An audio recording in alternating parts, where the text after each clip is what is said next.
आकाशवाणी रांची से प्रस्तुत है प्रादेशिक समाचार।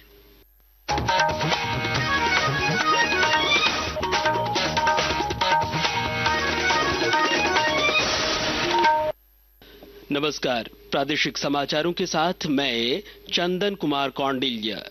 सबसे पहले मुख्य समाचार। प्रधानमंत्री नरेंद्र मोदी ने स्वामित्व योजना के अंतर्गत 10 राज्यों और 2 केंद्र शासित प्रदेशों में 65 लाख से अधिक संपत्ति कार्ड वितरित किए। कहा, महिलाओं का सशक्तिकरण सरकार का मुख्य बिंदु है। खूंटी में पुलिस महानिदेशक अनुराग गुप्ता, गृह सचिव वंदना दादेल ने पंचायत प्रतिनिधियों के साथ अफीम खेती पर कानूनी कार्रवाई और वैकल्पिक कृषि पर की चर्चा। प्रधानमंत्री नरेंद्र मोदी कल आकाशवाणी पर मन की बात कार्यक्रम में देश विदेश के लोगों के साथ अपने विचार करेंगे साझा। पश्चिमी सिंहभूम में अति कुपोषित बच्चों के लिए शिशु शक्ति कार्यक्रम की हुई शुरुआत। भू राजस्व मंत्री दीपक बिरुआ ने कुपोषण दूर करने के लिए सभी को मिलकर प्रयास करने की अपील की। और रांची में आज हॉकी इंडिया लीग के पुरुष वर्ग में होंगे 2 मुकाबले। हैदराबाद तूफान का सामना तमिलनाडु ड्रैगन से और टीम गोनासिका का सामना यूपी रुद्राज से होगा। और अब समाचार विस्तार से। प्रधानमंत्री नरेंद्र मोदी ने स्वामित्व योजना के अंतर्गत आज संपत्ति स्वामियों को वीडियो कॉन्फ्रेंसिंग के माध्यम से 65 लाख से अधिक संपत्ति कार्ड वितरित किए। 10 राज्यों और 2 केंद्र शासित प्रदेशों के 50,000 से अधिक गांवों में संपत्ति कार्ड वितरित किए गए हैं। इस अवसर पर प्रधानमंत्री ने कहा कि स्वामित्व योजना का उद्देश्य ग्रामीण आबादी वाले क्षेत्रों में संपत्ति स्वामियों को स्वामित्व का अधिकार प्रदान करना है। साथ ही महिलाओं को हर प्रमुख योजना के केंद्र में रखना है। सर्वेक्षण के लिए अत्याधुनिक ड्रोन प्रौद्योगिकी के माध्यम से परिवारों को स्वामित्व का अधिकार प्रदान कर ग्रामीण भारत के आर्थिक विकास को आगे बढ़ाने के लिए वर्ष 2020 में स्वामित्व योजना शुरू की गई थी। स्वामित्व योजना में मैपिंग का काम ड्रोन कर रहे हैं। वहीं नमो ड्रोन दीदी योजना से गांव की बहनें ड्रोन पायलट बन रही हैं। वो ड्रोन से खेती में मदद कर रही हैं। इससे उन्हें अतिरिक्त कमाई हो रही है। रक्षा राज्य मंत्री संजय सेठ ने नई दिल्ली में एनसीसी गणतंत्र दिवस शिविर 2025 को संबोधित करते हुए कहा कि भारत अब दुनिया के साथ कदम से कदम मिलाकर चल रहा है और 2047 तक अग्रणी बनने का लक्ष्य है। उन्होंने कहा कि युवा विकसित भारत के राजदूत होंगे। इधर खूंटी जिले को अफीम मुक्त बनाने के लिए राज्य सरकार ने नशा मुक्ति अभियान तेज कर दिया है। इसके तहत पुलिस महानिदेशक अनुराग गुप्ता और गृह सचिव वंदना दादेल ने आज पंचायत प्रतिनिधियों और ग्राम प्रधानों के साथ जिला स्तरीय संगोष्ठी में अफीम की खेती पर कानूनी कार्रवाई और वैकल्पिक खेती को बढ़ावा देने की दिशा में चर्चा की। मौके पर पुलिस महानिदेशक ने जनप्रतिनिधियों को अफीम से होने वाले दुष्प्रभावों और एनडीपीएस एक्ट से संबंधित कानूनी जानकारी दी। झारखंड सरकार ने निर्णय लिया है कि अफीम की खेती किसी भी हाल में अफीम की खेती ना करें। हम लोग गांव वालों को समझाएंगे, बुझाएंगे, अनुरोध करेंगे अफीम की खेती ना करें। यदि हमारे अनुरोध, हमारे समझाने के बाद भी कोई व्यक्ति अफीम की खेती करेगा वो जल जाएगा। वहीं गृह सचिव वंदना दादेल ने कहा कि जीरो टॉलरेंस के तहत अब अफीम उगाने वालों पर कार्रवाई होगी। रांची पुलिस ने छिनतई और नकली नोटों के कारोबार का पर्दाफाश किया है। पुलिस ने छिनतई गिरोह के 3 आरोपियों को गिरफ्तार किया है और उनके पास से 15 एंड्रॉयड मोबाइल, पैन कार्ड सहित कई सामान भी बरामद किए हैं।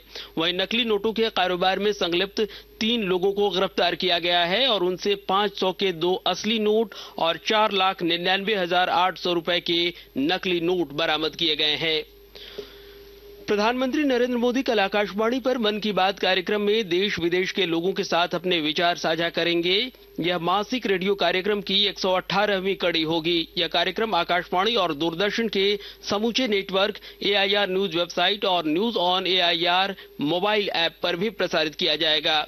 यह कार्यक्रम AIR news, DD news, PMO और सूचना प्रसारण मंत्रालय के YouTube चैनलों पर भी उपलब्ध रहेगा। मन की बात कार्यक्रम के हिंदी प्रसारण के तुरंत बाद आकाशवाणी से क्षेत्रीय भाषाओं में इसका प्रसारण किया जाएगा। आकाशवाणी के ताजातरीन समाचारों के लिए आप हमारी वेबसाइट newsonair.gov.in पर लॉग इन कर सकते हैं। ताजा समाचार X handle @AIR news alerts और Facebook page All India Radio news पर भी उपलब्ध है। आप प्रादेशिक समाचार एकांश के X handle @AIR news_ Ranchi और फेसबुक, इंस्टाग्राम पेज और YouTube channel AIR news Ranchi पर भी हमारे बुलेटिन सुन सकते हैं। प्रादेशिक समाचार आप आकाशवाणी रांची से सुन रहे हैं। शेष समाचार इस विराम के बाद।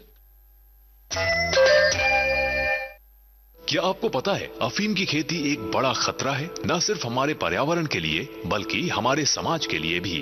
अफीम की खेती भूमि को बंजर बनाने के साथ साथ हमारे जल स्रोतों को भी प्रदूषित करती है। इससे न केवल मानव जीवन बल्कि पूरे वातावरण पर भी बुरा असर पड़ता है। झारखंड पुलिस आपसे अपील करती है, अफीम की खेती को रोकें, नशे के इस जाल से हमारे भविष्य को बचाएं। याद रहे, अफीम की खेती करने वालों के खिलाफ कड़ी कानूनी कार्रवाई की जाएगी। अफीम की खेती करने वालों के खिलाफ और PIT NDPS अधिनियम के तहत कड़ी कानूनी कार्यवाही प्रावधान है, जिसमें 20 साल से लेकर आजीवन कारावास तक की सजा और भारी जुर्माना हो सकता है। अफीम की खेती, परिवहन एवं दुरुपयोग से निपटने के लिए इस गतिविधि में शामिल व्यक्तियों के खिलाफ कड़ी कानूनी कार्रवाई की जाएगी तथा उनकी अर्जित अवैध संपत्ति को भी जब्त किया जाएगा। आइए हम सब मिलकर झारखंड को नशे से मुक्त बनाएं। झारखंड पुलिस तथा सूचना एवं जनसंपर्क विभाग, झारखंड सरकार द्वारा जनहित में जारी। प्रादेशिक समाचार में आपका फिर से स्वागत है। पश्चिमी सिंहभूम के चक्रधरपुर में राज्य सरकार ने अति कुपोषित बच्चों के लिए शिशु शक्ति कार्यक्रम की शुरुआत की है। मौके पर भू राजस्व मंत्री दीपक बिरुवा, सांसद जोबा मांझी और विधायक सुखराम उरांव ने कार्यक्रम का उद्घाटन कर बच्चों के बीच पोषक आहार का वितरण किया। मौके पर मंत्री और सांसद ने कुपोषण दूर करने के लिए सभी को मिलकर प्रयास करने की अपील की। देश का भविष्य इससे जुड़ा हुआ है, हमारे बच्चे का भविष्य जुड़ा हुआ है, इसलिए इसको सरकारी तंत्र के अलावा भी हम जनप्रतिनिधि और क्षेत्र में सामाजिक दृष्टिकोण से इसको हम लोगों को मदद करना चाहिए और इसका बेहतर परिणाम आना चाहिए। सारे लोग मिलकर के ही इस कुपोषण को हम लोग दूर भगा सकते हैं समाज से, और आने वाला दिन ये क्षेत्र स्वस्थ रहेगा, ये हम लोग को आज संकल्प लेना चाहिए। पाकुड़ जिले के गोकुलपुर आम बगीचा में झारखंड मुक्ति मोर्चा कार्यकर्ताओं का मिलन समारोह आयोजित हुआ। मौके पर राजमहल सांसद विजय हांसदा, केंद्रीय प्रवक्ता हेमलाल मुर्मू और विधायक स्टीफन मरांडी ने 2 फरवरी को दुमका में आयोजित होने वाले स्थापना दिवस की तैयारियों पर चर्चा की। मौके पर सांसद विजय हांसदा ने सदस्यता अभियान को सफल बनाने की अपील की। वर्ष में जिस तरह से हमारे हर एक पार्टी का जो है एक टर्म पूरा होता है, उसी के तहत हर एक वर्ग संगठन से लेकर के केंद्रीय कमेटी तक का जो है गठन होना है, सदस्यता अभियान चलना है, और उन सभी चीजों का निर्देश दिया गया है और उसको लेकर के तमाम जिला से लेकर प्रखंड, पंचायत और बूथ स्तर पे फिर से हमारे कार्यकर्ता एक्टिव होंगे, कार्य करेंगे, और उसी का निर्देश आज यहाँ से दिया है। इधर गिरिडीह जिले में प्रवासी मजदूरों के लिए सेमिनार का आयोजन किया गया और जानकारी दे रहे हैं हमारे संवाददाता। गिरिडीह में रोजगार की तलाश में विदेश जाने वाले प्रवासी मजदूरों के सुरक्षित प्रवास पर कार्यशाला का आयोजन किया गया। गिरिडीह जिले के डुमरी एवं पीरटार प्रखंड के सभी जनप्रतिनिधियों के साथ एक कार्यशाला आयोजित कर सरकार द्वारा मजदूरों के हित में चलाई जा रही योजनाओं की जानकारी दी गई। सहायक श्रमायुक्त रविशंकर ने बताया कि काम की तलाश में विदेश जाने या भारत के किसी राज्य में काम करने वाले प्रवासी मजदूरों को श्रमाधान पोर्टल पर निबंधन अनिवार्य है। यही नियम ठेकेदारों पर भी लागू होता है जो मजदूरों को काम के लिए बाहर भेजते हैं। रमेश प्रभाकर, आकाशवाणी समाचार, गिरिडीह। रांची में हॉकी इंडिया लीग के पुरुष वर्ग में आज 2 मुकाबले होंगे। पहला मैच हैदराबाद तूफान और तमिलनाडु ड्रैगन्स के बीच हो रहा है। इसके बाद 8:15 बजे टीम गोनासिका का सामना यूपी रुद्राज से होगा। महिला वर्ग में आज कोई मैच नहीं है। और अंत में मुख्य समाचार एक बार फिर। प्रधानमंत्री नरेंद्र मोदी ने स्वामित्व योजना के अंतर्गत 10 राज्यों और 2 केंद्र शासित प्रदेशों में 65 लाख से अधिक संपत्ति कार्ड वितरित किए। कहा, महिलाओं का सशक्तिकरण सरकार का मुख्य बिंदु है। खूंटी में पुलिस महानिदेशक अनुराग गुप्ता, गृह सचिव वंदना दादेल ने पंचायत प्रतिनिधियों के साथ अफीम खेती पर कानूनी कार्रवाई और वैकल्पिक कृषि पर की चर्चा। प्रधानमंत्री नरेंद्र मोदी कल आकाशवाणी पर मन की बात कार्यक्रम में देश विदेश के लोगों के साथ अपने विचार करेंगे साझा। पश्चिमी सिंहभूम में अति कुपोषित बच्चों के लिए शिशु शक्ति कार्यक्रम की हुई शुरुआत। भू राजस्व मंत्री दीपक बिरुवा ने कुपोषण दूर करने के लिए सभी को मिलकर प्रयास करने की अपील की।